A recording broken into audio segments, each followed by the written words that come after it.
Is this working? Hello everybody and welcome back to another awesome video. Today I will be talking about famous Jack the Ripper. Jack the Ripper was an unidentified serial killer who was active in and around the impoverished Whitechapel district of London, England in 1888. In both criminal case files and contemporaneous journalistic account, the killer was also called the Whitechapel Murderer and the Leather Apron. Attacks ascribed to Jack the Ripper typically involve women as prostitutes who lived in the slums of the East End of London. Their throats were cut prior to abdominal mutilations.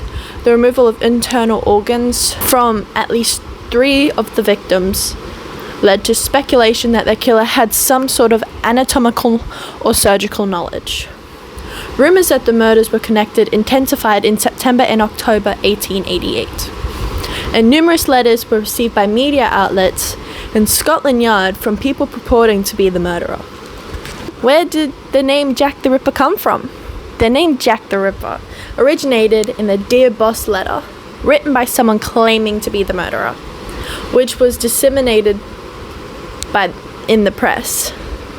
The letter is widely believed to have been a hoax and may have been written by journalists to heighten interest in the story and increase their newspaper's circulation.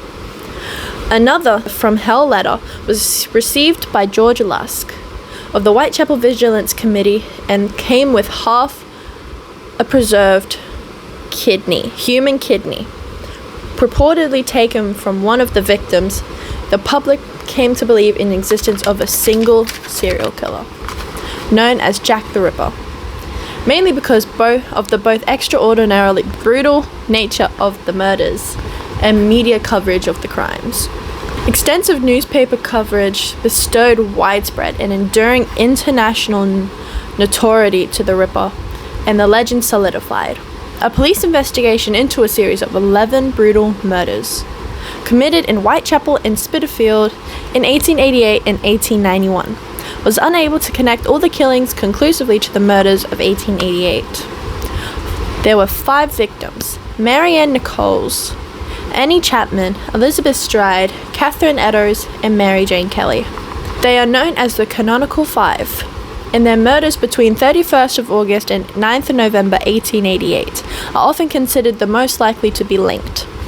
The murders were never solved, and the legends surrounding these crimes became a combination of historical research and folklore, capturing public imagination to the present day. Let's go into who the suspects were. The concentration of the killings around weekends and public holidays, and within a short distance of each other, has indicated to many that the Ripper was in regular employment and lived locally. Others have opinion that the killer was an educated, upper-class man, possibly a doctor or an aristocrat, who ventured into Whitechapel from a more well-to-do area. Such theories draw on cultural perceptions such as fear of the medical profession and a mistrust of modern science, or the exploitation of the poor by the rich. The term Ripperology was coined to describe the study and analysis of the Ripper case in an effort to determine his identity, and the murder case has inspired numerous works of fiction. Attempts to identify the murderer are hampered by the lack of confirmed surviving forensic evidence. DNA analysis has attempted to tie Aaron Kosminski, a Whitechapel barber, to crime scene evidence, and Walter Sickert to letters, possibly hoaxes, claiming to be from the Ripper. Suspects proposed years after the murders include virtually anyone remotely connected to the case by contemporaneous documents, as well as many famous names who were never considered in the police investigation, including Prince Albert Victor, artist Walter Sickert, and author Lewis Carroll. Everyone alive at the time is now long dead, and modern authors are free to accuse anyone without any need supporting historical evidence.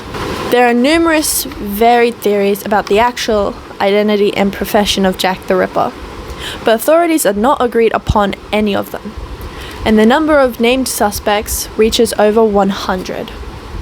Despite contained continued interest in the case, the Ripper's identity remains unknown. Thank you so much for watching, everybody. I hope you enjoyed this video. If you want me to go more into Jack the Ripper's case or try and find some more stuff, please let me know down in the comments below. Like and subscribe if you haven't already. Bye bye.